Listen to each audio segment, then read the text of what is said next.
Hello welcome to Sunday morning. இன்னைக்கு லஞ்சுக்கு என்ன ஸ்பெஷல்னா மட்டன் நல்லி பிரியாணி. ஸோ அதுக்காக வந்து மட்டன் நல்லா ஃப்ரெஷ்ஷாக வாங்கிட்டு வந்தாச்சு. நல்லி எலும்பு அழகாக கட் பண்ணி கொடுத்துட்டாங்க.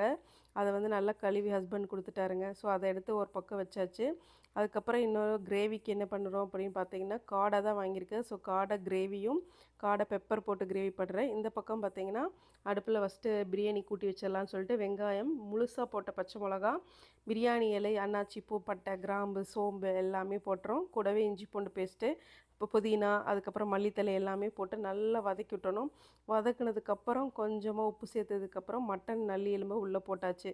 உள்ளே போட்டு நல்லா அதை பிரட்டி விட்டுடுங்க. பிரட்டி விட்டதுக்கப்புறம் ஓவராக கரண்டி வச்சு இடிக்கக்கூடாது. அது வந்து கறியை வந்து ரொம்ப இது பண்ணும். ஸோ அதனால் வந்து என்னென்னா கூடவே தக்காளி, ஏன்னா நான் விசில் விட போகிறேன். அதனால் வந்து பிரியாணி மசாலா, மிளகாத்தூள் வந்து எண்ணெயிலே போட்டுருங்க. அப்போ தான் நல்லா கலரிங் கிடக்கும். மஞ்சத்தூள் எல்லாமே போட்டுட்டு கொஞ்சமாக மல்லித்தூள் போட்டுக்கணும்.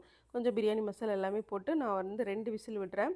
அதுக்கப்புறம் கிரேவிக்கு காடை எல்லாமே நல்லா கழுவி கொடுத்துட்டாங்க ஹஸ்பண்டு. ஸோ அதை ஒரு பக்கம் கிரேவிக்கு எப்பவும் போல் வெங்காயம், தக்காளி, அப்புறம் பட்டை, சோம்பு இதெல்லாம் போட்டு நல்லா வதக்கி விட்டாச்சுங்க. கூடவே சின்ன வெங்காயம் போட்டேன். ஏன்னா கொஞ்சம் நல்லாயிருக்கும் டேஸ்ட்டு. கொஞ்சம் சிக்கன் மசாலாவை தான் ஆட் பண்ணியிருக்கேன். ஒவ்வொருத்தவங்க மட்டன் மசாலா ஆட் பண்ணுவாங்க.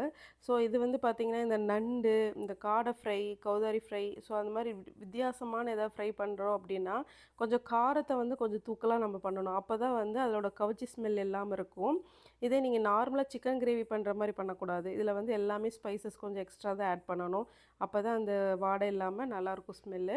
ப்ளஸ் வந்து லாஸ்ட்டாக நிறைய பெப்பர் கொஞ்சம் ஆட் பண்ணிக்கிங்க. அப்போ தான் வந்து காரம் மிளகாத்தூளை கம்மி பண்ணிவிட்டு பெப்பர் தூள் அதிகம் பண்ணிட்டா நல்ல கலரிங்கும் கிடைக்கும். ப்ளஸ் வந்து அந்த கவுச்சி ஃப்ளேவர் இல்லாமல் இருக்கும். ஸோ அதுக்குள்ளே இன்றைக்கி வெஜிடபிள்ஸ் எல்லாம் கையோட வாங்கிட்டு வந்துட்டார் ஹஸ்பண்டு. ஸோ அதெல்லாமே ஃப்ரிட்ஜில் போட்டுடலாம் அப்படின்னு சொல்லிட்டு. ஸோ எல்லாமே எடுத்து வைக்கிறதுக்கு டைம் இல்லை. இப்போதைக்கு எல்லாம் முன்னாடி அப்படி அப்படியே வச்சு விட்டாச்சுங்க.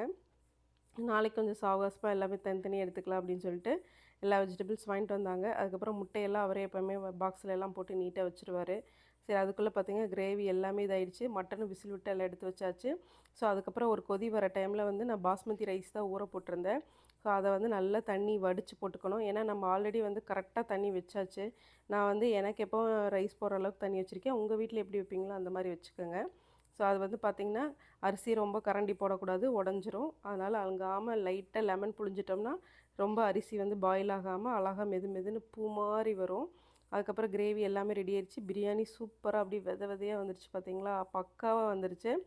நல்லி நல்லா வெந்துருச்சு. அதுக்கப்புறம் கூடவே எக்கு வேக போட்டிருந்தோம். ஸோ எல்லாமே ஹஸ்பண்ட் பொண்ணுங்களுக்கெல்லாம் போட்டு கொடுத்தாங்க.